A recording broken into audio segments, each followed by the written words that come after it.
All right, welcome everybody to Financial Mathematics Lesson 2. So we are continuing on with compound interest, but today we are looking at what happens to the compound interest formula when interest is not compounded annually.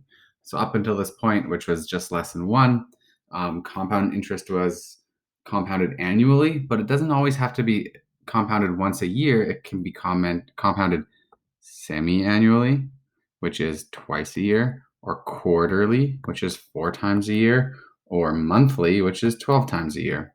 And there are other options as well. So how does that change our formula? So we know the formula is A is equal to P multiplied by 1 plus I to the power of n. Well, it changes two of the values. It changes I. So we know I does not always represent the annual interest rate. I is the annual interest rate. It's right here. The annual interest rate divided by the number of compounding periods per year.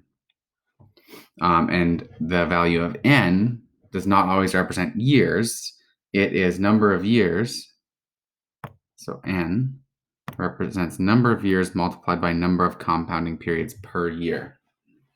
So what does that mean? How do we change those? So let's have a look. If the annual interest is 6% per annum, that means per year. State the interest rate per compounding period and the total number of compounding periods in each case. So in A, we're compounding semi-annually. That's 2 times a year.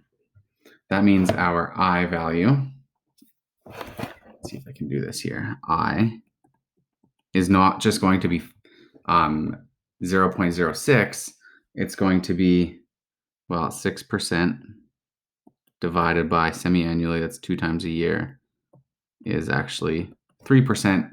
So we're doing 3% every half of a year. So over the whole year, it's still 6%. But because we're compounding semi-annually, it's 3% per compounding period. And our n value is, well, we're compounding for 5 years, but twice a year. So 5 years, twice a year is 10 compounding periods. And just a note, with our I value, we would want to switch that into a decimal. Okay, same thing if we're compounding monthly for 6 years. Our I value is, well, it's 6% still. 6 divided by compounding monthly, so we're going to divide by 12. There's 12 months in a year. So that becomes, we'll do it as a decimal, 0.5%. That's our percentage. We'd still want to switch that to a decimal, so it'd be 0.005 if we were to use that as I in our calculation. And our n, our number of compounding periods, is going to be monthly. So 12 times a year for 6 years. So that's 72 times, 72 compounding periods for that whole investment. All right, so let's fill out this chart here. It says 3,000 is invested for 5 years at an annual interest rate of 7%. So 3,000, 5 years, interest rate of 7%. Complete the table to calculate the final value of the investment if interest is compounded according to the period of time given in the table. So the first one is annually. So the number of compounding periods per year, well, if it's annually, it's once per year. The total number of compounding periods, well, if it's for 5 years, once a year is going to be 5. And the interest rate per compounding period, well, 7% divided by 1 is 7%. That's not so bad. Our formula is going to be, they don't really give us a lot of space here, which is awesome. I'm going to zoom in a little bit here. 3,000 multiplied by 1 plus our interest rate as a decimal, 1 plus 0.07 to the power of 5. And if we type that into our calculator, it comes out to be $4,207.66. So we've been doing those problems already. That was what we did in lesson 1. But now we're looking at compounding not every year, but maybe semi-annually is our next one. Semi-annually. So that means we are going to compound 2 times a year. And if we're still investing for 5 years, that means we're not going to have 5 compounding periods. We're going to have 5 years by 2 times a year. So we're going to have 10 compounding periods. And our interest rate is going to be 7 divided by 2, which is 3.5% per compounding period. So you can see our formula changes a bit. We have 3,000 multiplied by 1 plus. So now it's going to be 1 plus, if I can draw a plus sign, 0.035 to the power of 10. And if you type that into your calculator, you get 4,231.80. So you can see we're making a little bit more money, more compounding periods, smaller interest rate, but more times applied, which means it's going to be more. So we'll do the next one, quarterly. Quarterly is 4 times a year. So investing for 5 years with compounding 4 times a year gives us 20 compounding periods. Same for the percentage. It's 7% per year, but we're going to apply it 4 times through the year. So it's going to be 1.75%. And so our formula is going to use those values, 3,000 multiplied by 1 plus. Now we want to do this interest rate as a decimal, so it's going to be 0.0175. And we have 20 compounding periods, so it's to the power of 20. Type that into our calculator, and we get 4,244.33. So you can see we're gaining even more money. And then last but not least, we'll do monthly. So that's 12 compounding periods a year. So 5 years compounded 12 times a year. That's going to give us 60 compounding periods per year. And then 7 divided by 12, and that gives us 0.58%. So we're getting 7% of interest a year, but we're actually compounding every month.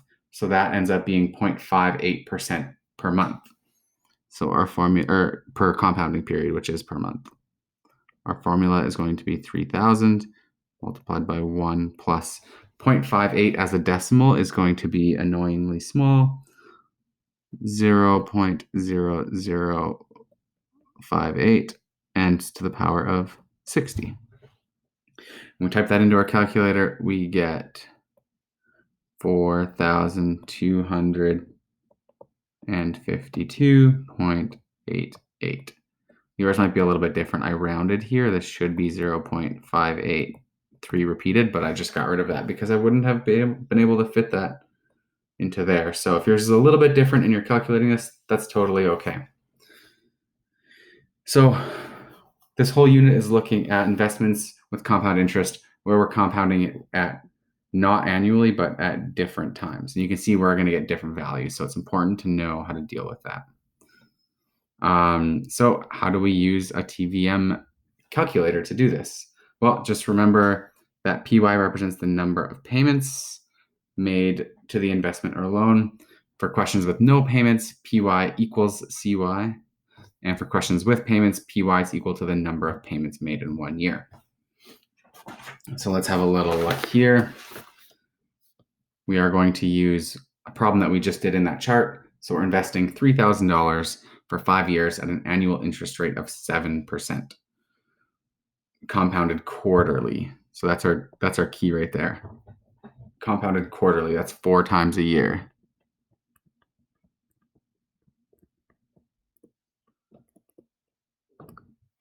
Determine the value of the investment at the end of the term. So N is going to actually, when we type it in, we're going to type in 20. And it's 5 times 4 because it's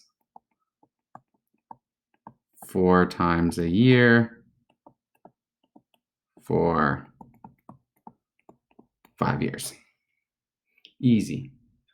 Um, why does PV equal negative 3,000? Well, it is $3,000 invested or out of pocket.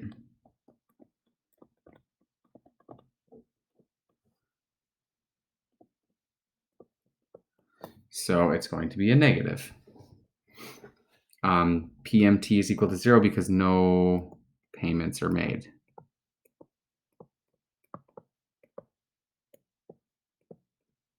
Right? We've put 3,000 in it and then we're just not going to touch it. So no payments are made. What is the timing of the payments? It's always end. We always assume end.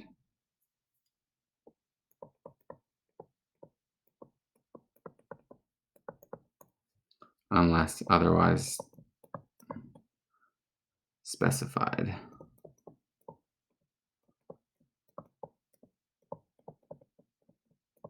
So what I mean by that is some problems later in the unit will say interest is compounded at the start of the compound period. And you have to say, okay, that's then beginning. But for the most part, it's always end.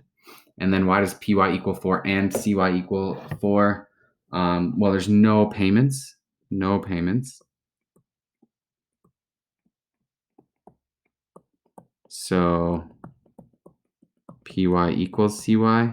And CY is compounding periods per year. So quarterly means we are compounding our interest 4 times a year. So we can plug all of this into our handy dandy calculator here. So just let me delete my. Okay. So we are investing $3,000. So it's present value, negative 3,000. We have payments of 0. We don't know the future value. That's what we're trying to calculate. So we're going to leave it blank. Our annual rate is 7%. And we are compounding quarterly. So this is our CY. And we are compounding periods of, okay, let's see if this works. I can't remember exactly. I would say 20, right? That's our N value. And we are compounding quarterly. Compounding quarterly. Let's see what happens. I might have this wrong. Yeah, I definitely do. Let's leave this as annually. And 5.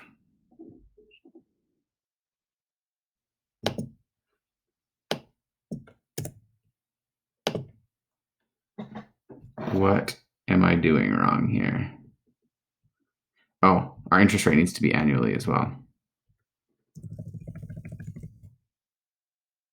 Aha, there we go. So that interest rate was 7% per year, but it's compounded quarterly. So when we put it into our calculator, our TVM calculator, it has to be 7 annually. But when we do it in our formula, the I is going to be 7 divided by 4. But we take care of that when we do quarterly right here. So it's just a way of learning these calculators a bit. So it's 4,244.33. So zoom out a little bit. Calculate the future value. Compare the solution with the compounded quarterly part. So we've got future value is equal to $4,244.33. And if we check back with our quarterly one right here, it is the exact same. Go us. Okay, let's do another one. Minuet would like to invest money so that she will have $9,000 in 5 years. The bond she would like to invest in predicts an annual interest rate of 2.75% compounded quarterly. How much should her initial investment be? So we are solving for our PV. So our N is going to be 5 years. multiply 5 years compounded quarterly. So 5 times 4, our interest rate is 2.75. Present value, we don't know, we'll leave it blank. Payment, we're not making any extra payments. Future value, she wants to have $9,000 in her pocket. So positive 9,000. We're compounding 4 times a year. And because no payments are made, PY equals CY. And that's the end. So if you did something like that, that would be full marks. But we still have to go punch it into our handy dandy TVM calculator. And I got to get off my...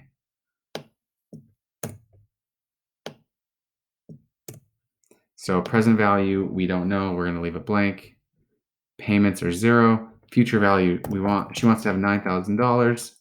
The interest rate is 2.75 compounded annually. That's 2.75 for the year. We're going to compound quarterly, and we are going to have 5 annually. So let's see what we get. So $7,847.50. So PV is equal to negative $7,847.50. And so she needs to invest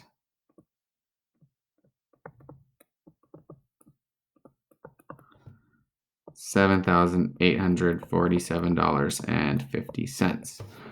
So I just want to clarify something, because I know there's going to be questions. Right here, this interest rate is annually, even though it says compounded quarterly in our book. We are compounding it quarterly, so we're taking care of that here. 2.75 is our annual interest rate, and you can see in our book it actually says an annual interest rate. So when you see annual interest rate, you need to have annual right here, and we're doing 5 years, and we're compounding quarterly. So it's a little bit confusing, but the more you do it, the more it makes sense.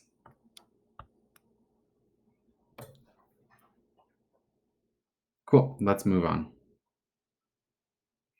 So again, just like last time, I forgot to scan a page. So what we're going to do is we'll talk about what an annuity is, and then we'll move on to the next page, which is a good example anyways. So an annuity is a series of equal payments made at regular time intervals. So if you decided you wanted to save or invest $100 a month for the next 5 years, that would be considered an annuity because you're making equal payments, $100 at regular time intervals every month. Paying off my student loan is an annuity because I make the same payment every month until it's all paid off. So you'll hear that word annuity, and we actually end up having to use payments, the PMT, because you're making regular payments. So here we go. Here's a really good example on page 332.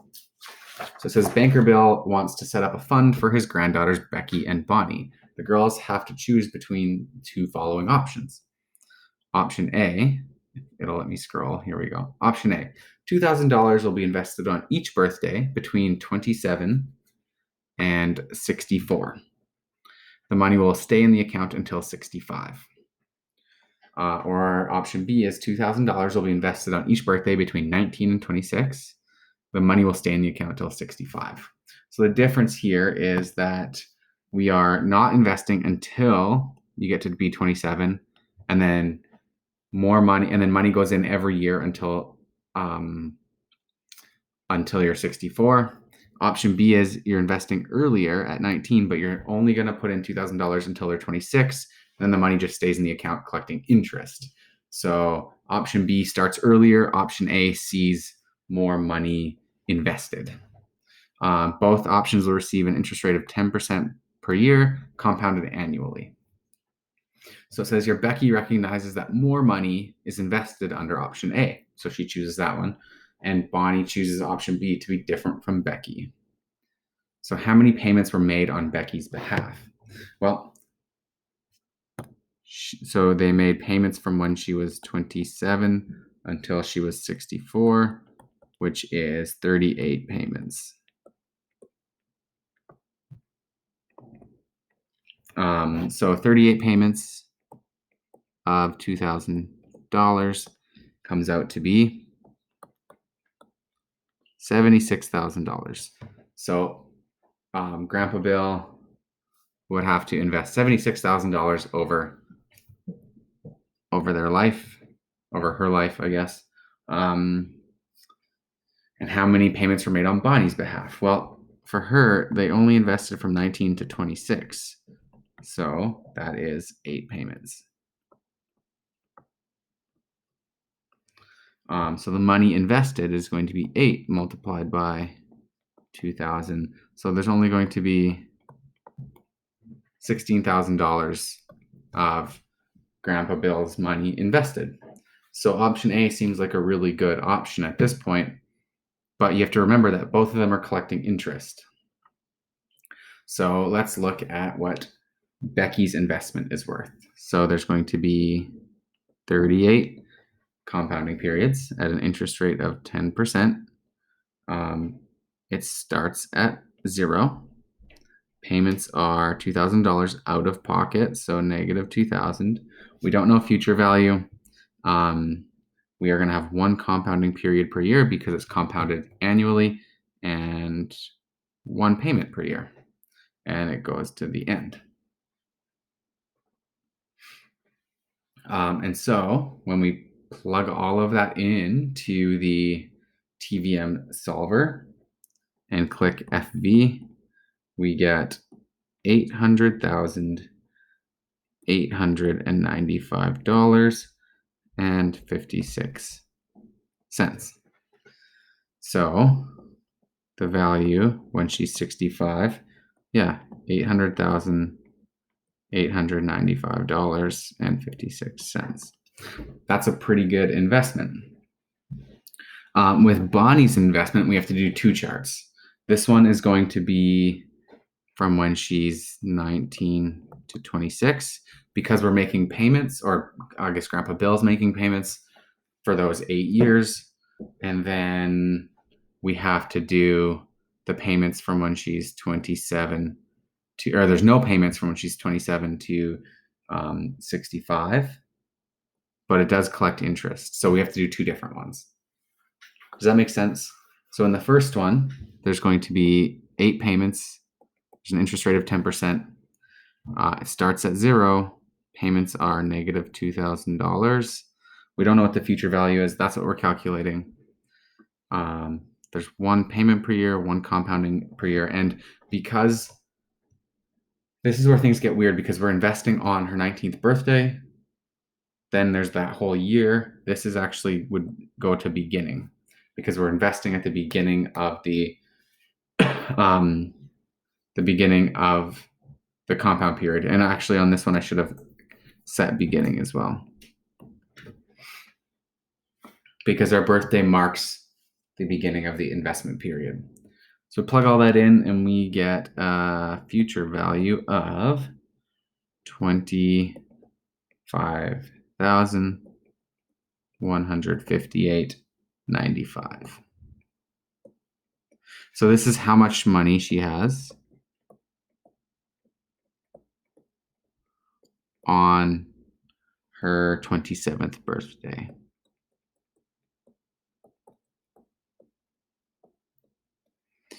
So Grandpa Bill has invested $16,000 of his own money. They made some interest, which is super awesome. But now Bonnie's investment's just going to sit in an account collecting interest for the next 38 years, right? From 27 to 65. So we have, so from 27 to 65 is 38 more years. Our interest rate is still going to be 10%. But now our present value is, it's money out of our pocket. We just calculated $25,158.95. No more payments are made. That was the deal, right? Payments were made only till the 26th birthday. No more payments are made. It's just money in an account collecting interest. We don't know future value. That's what we're trying to collect. There's one compounding period per year, and if there's no payments, PY is equal to CY, and this one compounds at the end. So when we do this and we type it in, we get a future value of $941,054.01. So you can see her value is a lot more than Becky's value. So what conclusion can you draw from this class example? Well, investing money early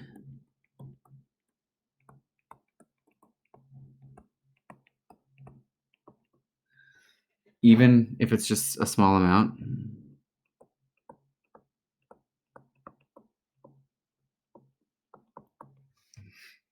can result in interest accumulation.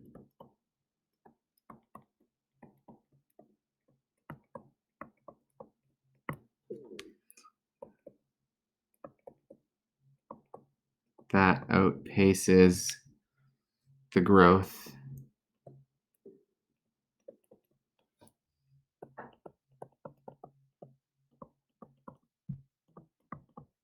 of investments of larger amounts later in life. So if you were to start investing $200 a month now and it was collecting interest, you'd be better off than waiting till you're 40 and investing $2,000 a month because you're going to collect so much interest. Okay, thanks for watching. That one went a lot more smoothly than the last one, so thank goodness. Thanks for watching. Don't forget to like and subscribe.